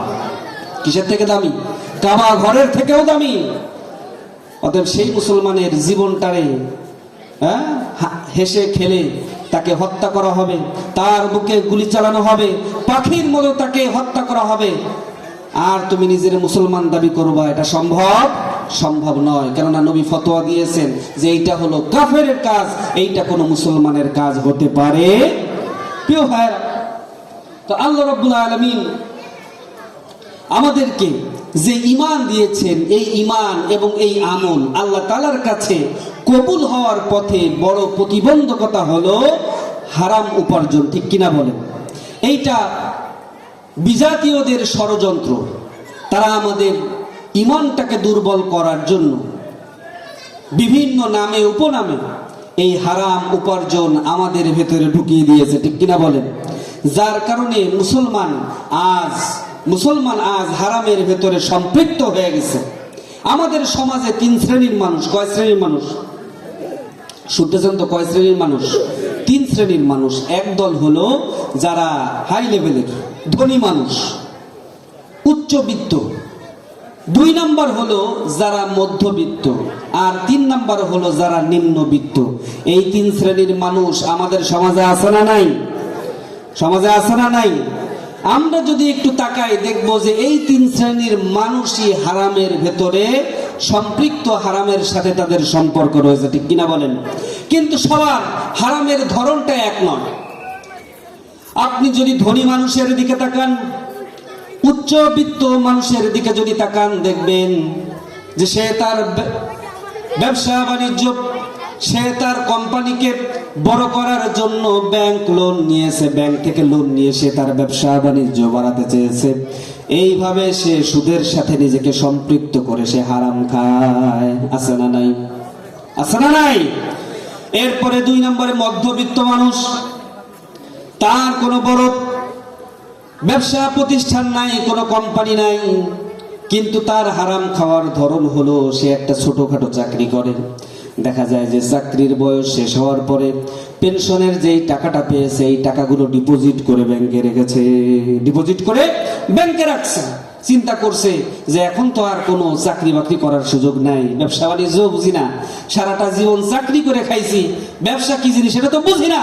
অতএব জীবনটাকে সিকিউর করার জন্য, নিরাপদ রাখার জন্য পেনশনের যেই 5 লাখ 10 লাখ 15 লাখ পাইলাম এইটা ব্যাংকে রাখি, এটাই হলো নিরাপদ। মাসে মাসে যে ইন্টারেস্ট আসবে এইটা দিয়ে আমার পরিবার চলে যাবে। সুবহানাল্লাহ, সুবহানাল্লাহ বলা যাবে?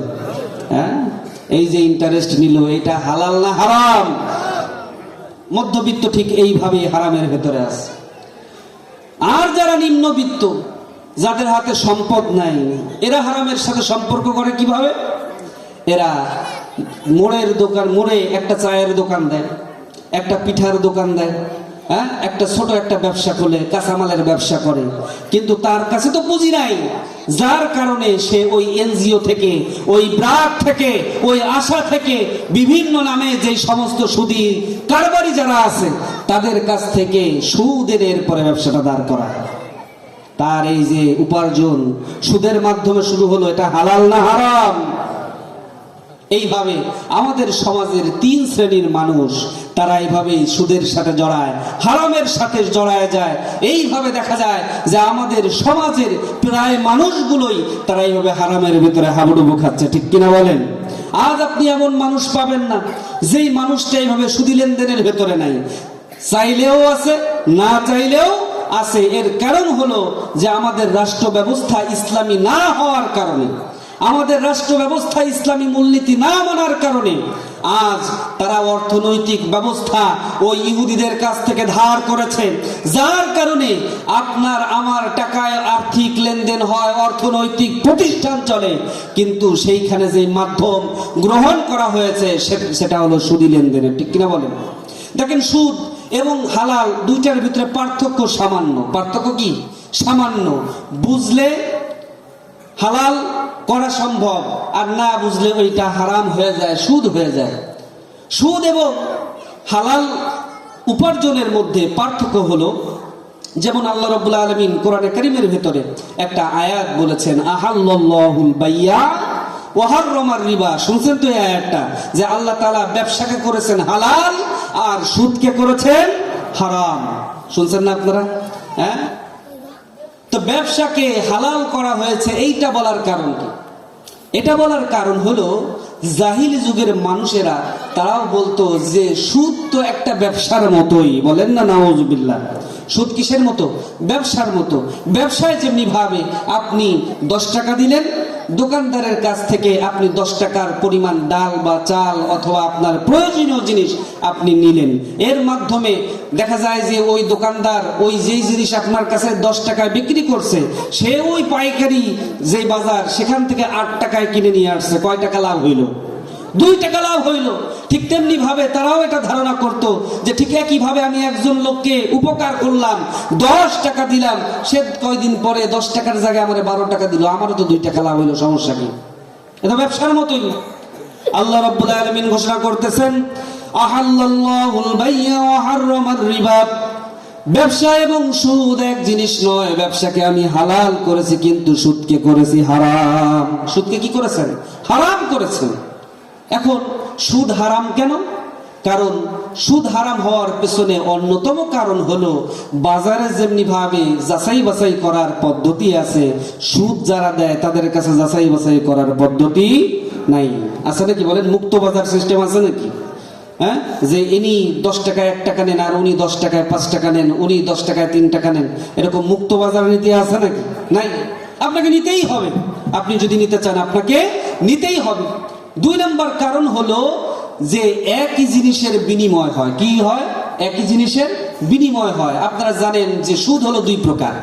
একটা হলো অর্থের বিনিময়ে অর্থ নেওয়া বৃদ্ধি করে শর্ত দিয়ে, এবং সেই সাথে সাথে 2 নম্বর সুদ হলো যে একই জিনিস একই জাতের পণ্য বিনিময় করা। যেমন হযরত বেলাল রাদিয়াল্লাহু তাআলা আনহু রাসূলের কাছে একবার কিছু খেজুর নিয়ে আসলেন। রাসূল বললেন, বেলাল, খেজুর কোথায় পাইলা? হযরত বেলাল বলতেছে, ইয়া রাসূলুল্লাহ, আমি গরিব মানুষ, আপনারে কিছু হাদিয়া দিতে চাই, কিন্তু পারি না। আমার কাছে কিছু খেজুর ছিল যেইগুলো ছিল খারাপ, পোকা ধরা।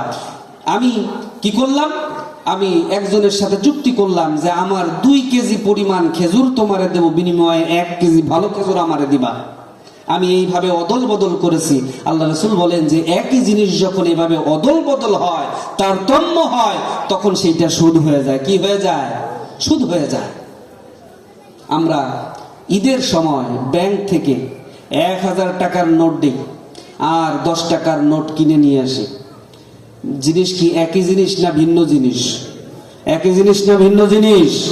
একই জিনিস। এই একই জিনিসের লেনদেন হলো 1000 টাকায় আপনি 1000 টাকার নোট নিলেন, আপনাকে 1200 টাকা দিতে হলো। এইটা কি হালাল না হারাম? বলে না, হালাল না হারাম? একই জাতীয় জিনিসের এই লেনদেন কম বেশ করে, কেননা 1000 টাকার যে মূল্যমান, 1000 টাকার নোটের যে মূল্যমান, বাজারে গেলে ওই 1000 টাকায় যেই জিনিস পাবেন, আপনি যদি 10 টাকার নোট 1000 টাকা যদি নিয়ে যান, একই জিনিস দেবে না জিনিস বাড়ায় দেবে? যে ভাই তুমি উপকার করছো, 10 টাকার নোট এতগুলা দিছো, যাও 1 কেজি মাল তোমারে বেশি দিলাম, দিবে নাকি? অতএব যেইখানে জিনিসের গুণগত মানের, মূল্য মানের তারতম্য হয় না, ওই একই জিনিস যখন কম বেশ করে অদল বদল করা হয়, তখন সেটা কি হয়ে যায়? হারাম হয়ে যায়। আমরা অনেকেই ছুটে যাই ব্যাংকে, ঈদের সময় নতুন নোট লাগবে, কিন্তু এইটা কিন্তু হালাল পদ্ধতি নয়। আমাদেরকে বুঝতে হবে প্রিয় ভাইরা। এই জন্য আল্লাহ রাব্বুল আলামিন আমাদের জন্য যেই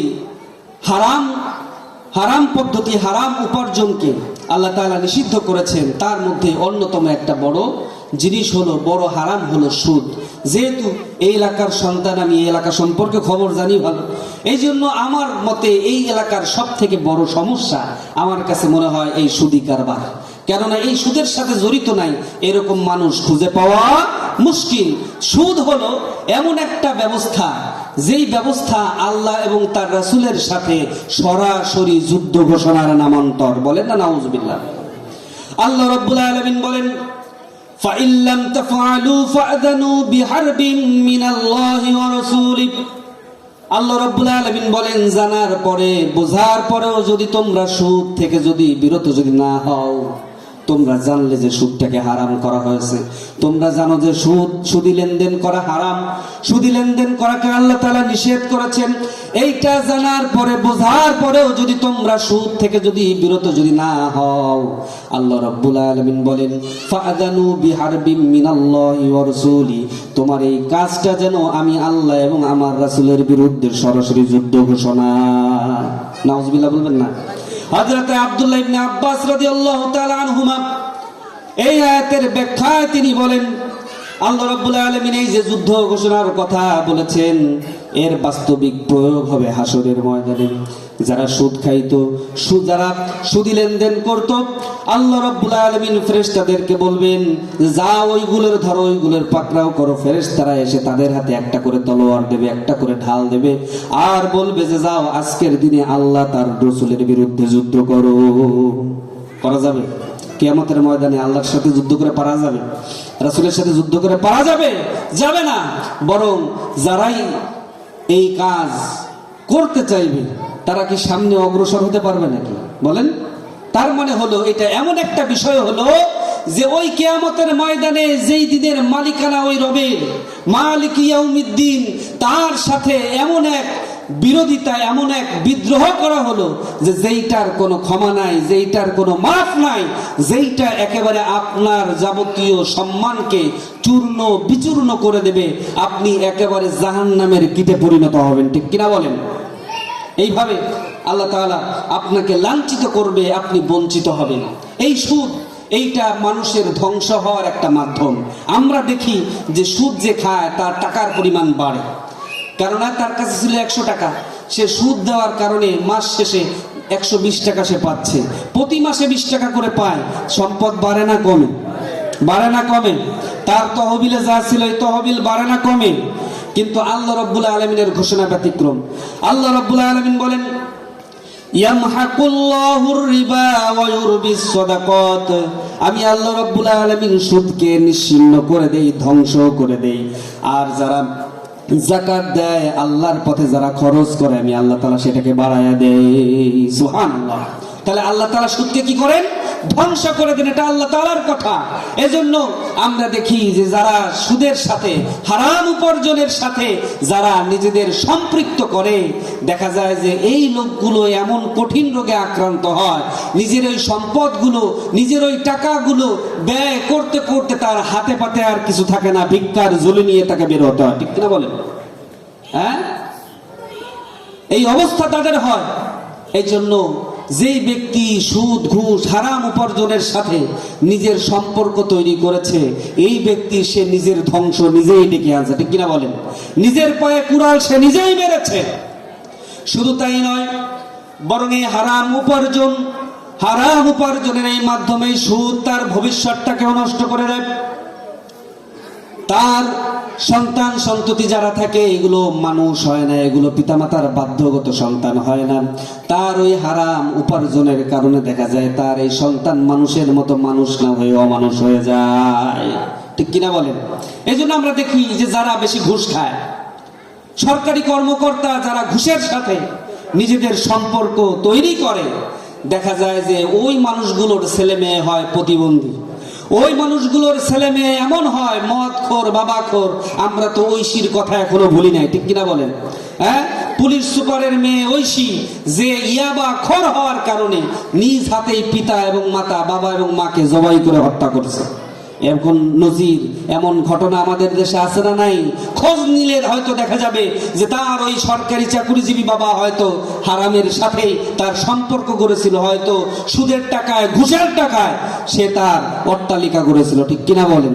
এজন্য যারা এই হারাম উপার্জন করে আর মনে করে যে এর দ্বারা আমার সন্তানের ভবিষ্যৎ নিরাপদ হবে, ভুল। আপনার ধারণা ভুল। কেননা আপনার ওই হারাম উপার্জন আপনার কোমলমতি ফুলের মতো এই বাচ্চাটার ভবিষ্যৎটাকেও নষ্ট করে দেবে। ঠিক কিনা বলেন? কেননা পাপ বাপকেও ছাড়ে না। পাপী মরে 10 ঘর নিয়ে মরে। সুদ খাইছে বাপে, কিন্তু বাপের সেই দোষ, বাপের সেই অপরাধের শাস্তি এটা তার সন্তানকে পেতে হয়। ঠিক কিনা বলেন? সূরাতুল কাহাফের ভেতরে আল্লাহ তাআলা হযরতে মূসা আলাইহিস সালাম এবং খিজির আলাইহিস সালামের ঘটনা তুলে ধরেছেন। আপনারা জানেন তো, সেখানে 3টা কাজ হযরতে খিজির আলাইহিস সালাম করেছিলেন, যেই কাজগুলোর ব্যাপারে হযরতে মূসা আলাইহিস সালাম বুঝতে না পারার কারণে, জ্ঞানের সীমাবদ্ধতার কারণে তিনি প্রশ্ন করেছিলেন যে কেন এই কাজগুলো করলেন। 1 নম্বর কাজ, যে তিনি নৌকাটাকে ফুটো করে দিলেন। মানে যেই লোকগুলো হযরতে মূসা এবং খিজির আলাইহিস সালামকে নৌকায় উঠালো কোনো রকম পারিশ্রমিক গ্রহণ ছাড়া, হযরতে খিজির আলাইহিস সালাম তিনি নৌকায় ওঠার পরে কি করলেন? নৌকা ফুটো করে দিলেন। দ্বিতীয় কাজ করলেন, মাঠের পাশ দিয়ে হেঁটে যাচ্ছিলেন, একটা ছোট বাচ্চা তার বন্ধুদের সাথে খেলতেছিল, খিজির আলাইহিস সালাম ওই বাচ্চাটাকে হত্যা করে ফেললেন। এটা কি বলেন স্বাভাবিক কোনো কাজ নাকি? হ্যাঁ, একটা বাচ্চা খেলতেছে, তার দোষ কি? তারা মেরে ফেললেন। মূসা আলাইহিস সালাম জিজ্ঞেস করলেন যে কেন তাকে মারলেন? হযরত খিজির বললেন যে চুপ থাকেন, ধৈর্য ধারণ করেন। কেন আমি বলেছি যে আমার কাজ দেখলে আপনি কি করতে পারবেন না? ধৈর্য ধারণ করতে পারবেন। লান তাসতাতিয়া মাইয়া সবরা, আমার সাথে আপনি ধৈর্য ধারণ করে থাকতে পারবেন না। হযরত মূসা আলাইহিস সালাম চুপ করে আছেন। এরপরে গেলেন এক গ্রামে। সন্ধ্যা হয়ে গেছে। গ্রামের লোকদেরকে বললেন যে আমরা ক্ষুধার্ত, আমরা মুসাফির, ক্লান্ত, শ্রান্ত, আমাদেরকে খাবার দাও, আমাদেরকে মেহমানদারি করো। কিন্তু এলাকার ওই জনপদের লোকেরা তারা এই মেহমানদারি করতে অস্বীকৃতি জানায় যে না, পারবো না। যখন ফিরে আসতেছেন তখন খিজির আলাইহিস সালাম দেখলেন যে একটা দেয়াল হেলে পড়েছে। হযরত খিজির আলাইহিস সালাম মূসা আলাইহিস সালামকে বললেন যে আসেন এই দেয়ালটারে ঠিক করে দিই। মূসা আলাইহিস সালাম বললেন যে আপনি এমন এক জনপদের মানুষের উপকার করতে চাচ্ছেন যারা আমাদের মেহমানদারি করলো না, আমাদেরকে থাকার ব্যবস্থা, খাওয়ার ব্যবস্থা করলো না, এই মানুষগুলোর উপকার করতেছেন আবার কোনো রকম পারিশ্রমিক ছাড়া।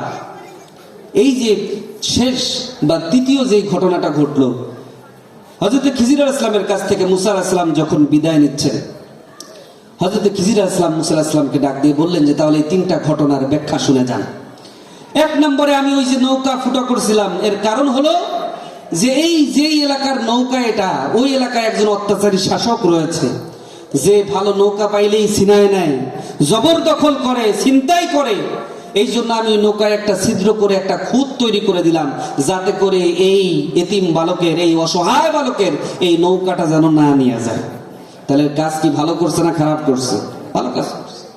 কারণ এই ইলম তাকে দিয়েছেন কে? আল্লাহ তাআলা। হযরত খিজির আলাইহিস সালাম মুসা আলাইহিস সালামকে বললেন, আর এই যে দ্বিতীয় কাজটি আমি করেছি, একজন নাবালক শিশুকে, একজন বালককে আমি হত্যা করেছি, এর কারণ হলো আল্লাহ তাআলা আমাকে জানিয়েছেন এই বালক তার পিতামাতার ঈমান নষ্টের কারণ হবে। এই সন্তান যখন বড় হবে তার পিতামাতাকে ঈমানের উপরে থাকতে দেবে না, তাদের উপরে জুলুম করবে, নির্যাতন করবে, তাদের সাথে খারাপ আচরণ করবে। এই জন্য আল্লাহ তাআলার ইশারায় আমি এই ছেলেটাকে হত্যা করেছি এবং দোয়া করেছি আল্লাহ রাব্বুল আলামিন যেন এই সন্তানের পরিবর্তে একটা নেককার সন্তান যেন তাদেরকে দান করেন। সুবহানাল্লাহ। হযরত খিজর আলাইহিস সালাম বলছেন, এবার 3 নাম্বার ঘটনার ব্যাখ্যা শুনেন। ওই যে দেয়ালটাকে আমি সোজা করে দিলাম, নির্মাণ করে দিলাম, সংস্কার করে দিলাম, ওই দেয়ালের নিচে কিছু গুপ্তধন রয়েছে, কিছু সম্পদ রয়েছে। যেই মানুষদের গুপ্তধন সেটা, যেই মানুষের দেয়াল ওটা, তারা হলো 2 জন এতিম বালক। এই এতিম বালকদের পিতা মাতা যারা ছিল তারা ছিল ওয়াকানা আবুহুমা সলিহা, অর্থাৎ ওই এতিম বালকদের পিতা মাতা কি ছিল, নেককার না বদকার? হ্যাঁ, হালাল পথে উপার্জনকারী নাকি হারাম পথে উপার্জনকারী? হালাল পথে উপার্জনকারী। ওয়াকানা আবুহুমা সলিহা, ওই এতিম সন্তানদের পিতামাতা ছিল নেককার, সৎকার, যার কারণে আল্লাহ তাআলা আমাকে আদেশ করেছেন তারা বড় না হওয়া পর্যন্ত যেন ওই মাটির নিচের গুপ্তধন যেন বের হয়ে না পড়ে, এলাকার মানুষ যেন সেগুলো যেন না নিয়ে যায়। এই জন্য আল্লাহ তাআলাই আমাকে হুকুম করেছেন ওই দেয়ালটাকে ঠিক করে দিতে, যাতে তারা বড় হওয়া পর্যন্ত দেয়ালের নিচের গুপ্তধনটা যেন ঠিক থাকে। এখন বলেন, এই ঘটনা থেকে আমরা কি জানলাম? যে আপনি যদি নেককার হন তাহলে আপনি মারা যাবার পরেও আপনার সন্তানের ভবিষ্যৎ আল্লাহ তাআলা দেখবেন, নাকি আপনি যদি বদকার হন, আপনি যদি হারামখোর হন, আপনার সন্তানকে আল্লাহ তাআলা দেখে রাখবেন কি বলেন? অর্থাৎ পিতামাতা যদি ভালো হয়, নেককার হয়, সে দুনিয়া থেকে চলে যাবে, কিন্তু তার ভবিষ্যৎ, তার পরবর্তী নসল, তার পরিবর্তী যে প্রজন্ম রয়েছে, এই প্রজন্মকে দেখে রাখবে কে?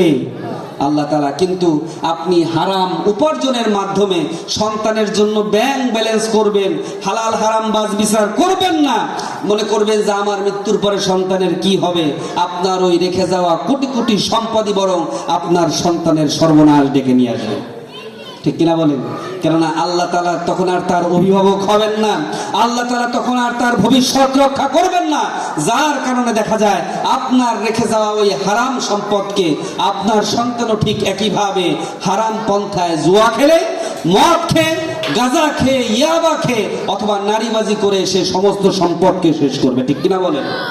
এই জন্য যদি সন্তানের উজ্জ্বল ভবিষ্যৎ চান তাহলে হালাল পথে উপার্জন করুন, হালাল পথেই থাকুন, সৎ কাজ করুন, আল্লাহ তাআলা আপনার সন্তানকে দেখে রাখবে ইনশাআল্লাহ।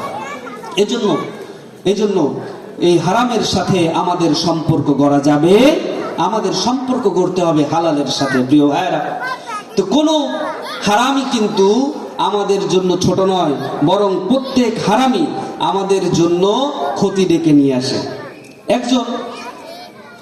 একজন যুবক সাথে একজন আমলদার ব্যক্তি ছিল, একজন বুজুর্গ ব্যক্তি ছিল, কিন্তু এলাকার এক ধনবতী রূপবতী নারী এই যুবকের প্রেমে আসক্ত, তাকে নিজের মন দিয়েছে, তাকে ভালোবেসে ফেলেছে।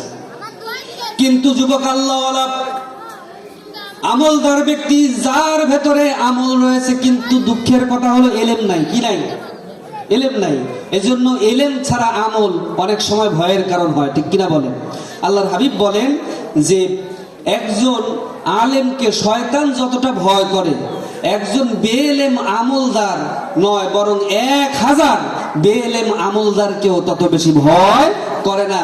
একজন এলেমহীন আমলদারকে শয়তান খুব সহজেই পথভ্রষ্ট করতে পারে, যার কারণে আমরা দেখি অনেক সময় অনেক মানুষ নামাজ পড়তে পড়তে কপাল কালো হয়ে গেছে, তারপরেও সে হারাম খায়, তারপরেও সে মাজারে যায় সেজদা দেয়, তারপরেও বিভিন্ন ধরনের শিরকি কর্মকাণ্ডের সাথে নিজেকে জড়ায় আছে না নাই? কিন্তু যার ভিতরে ইলম আছে, তার আমল যদি কর্ম হয়, কিন্তু তারপরেও শয়তানের চক্রান্ত সে বুঝতে পারে, সজাগ থাকতে পারে, শয়তানের সাথে সে দোস্তি করে না। তো এরকম একজন যুবক সে যখন আমলদার ব্যক্তি তার প্রেমে এলাকার একজন সুন্দরী ধনবতী রূপবতী নারী যখন প্রেমে আসক্ত হয়েছে, তখন একদিন সে ছলে বলে কৌশলে তার সমস্যার কথা বলে এই যুবককে তার বাড়িতে এনেছে। যেমন মনে করেন সাপোজ বললো যে আমার পেটে ব্যথা, হুজুর একটু পানি দিতে হবে, একটু আইসেন, একটু পানি পড়া দিতে হবে, অথবা এই সমস্যা হুজুর আমার বাড়িতে আইসেন। নিয়ে গেছে এই ব্যক্তির, এই যুবকরে নিয়ে যাওয়ার পরে এবার কুপ্রস্তাব দিয়েছে। কুপ্রস্তাব দেওয়ার পরে এই যুবক তার আমল থাকার কারণে বলতেছে যে না, আমি কুপ্রস্তাবে রাজি নই, আমি তোমার সাথে জেনা ব্যভিচার করতে পারবো না। তখন এই মহিলা বলতেছে যে আচ্ছা, তোমার সামনে তিনটা পথ খোলা। কয়টা পথ খোলা? তিনটা পথ খোলা। এক হইল এই হচ্ছে মদের পাত্র, তোমাকে মদ খাইতে হবে। যদি তুমি মদ না খেতে চাও তাহলে এই একটা ছুরি আর এই হলো একটা বাচ্চা, তোমাকে এই বাচ্চাকে হত্যা করতে হবে, এই শিশুকে হত্যা করতে হবে। আর 3 নাম্বার হলো আমার সাথে জেনা করতে হবে, ব্যভিচার করতে হবে। এই তিনটা রাস্তা তোমার সামনে রয়েছে, অতএব তিনটার যে কোনো একটা তুমি করো। তখন এই যুবক এলেম না থাকার কারণে, শুধু আমলদার হওয়ার কারণে চিন্তা করলো যে জেনা ব্যভিচার নাউজুবিল্লাহ তো অনেক বড় গুনাহ, মানুষ হত্যা করে তো অনেক বড় পাপ, তাহলে ছোটখাটো কি আছে? মদ খাওয়া। ছোটখাটো কি আছে? মদ খাওয়া। কেননা জেনা করা এবং মানুষ হত্যা করা তো অনেক বড় পাপ, ঠিক কিনা বলে? কিন্তু মদ খাওয়া, সে চিন্তা করলো এটা তো ছোট গুনাহ, অতএব মদ খাই, অন্য দুইটা বাদ থাক, ছোট গুনার ভিতর দিয়ে যায়, করতেই যখন হবে। এই যুবক এই ছোট মনে করে সে মদ পান করলো। আচ্ছা বলেন, মদ পান করার পরে কি আর মাথা ঠিক থাকে? মদ পান যখন করলো মাথা ঠিক নাই। ওই যুবক ওই শিশু সন্তানটাকে হত্যাও করেছে, আবার মাতাল হওয়ার কারণে ওই নারীর সাথে জিনায় সে লিপ্ত হয়েছে। বলেন না নাউজুবিল্লাহ।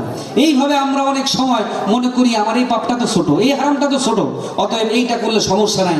কিন্তু ওই ক্ষুদ্র ক্ষুদ্র বালিকণা, ওই বিন্দু বিন্দু জল, এটাই কিন্তু একটা মহাদেশ, একটা মহাসাগর গড়ে তোলে।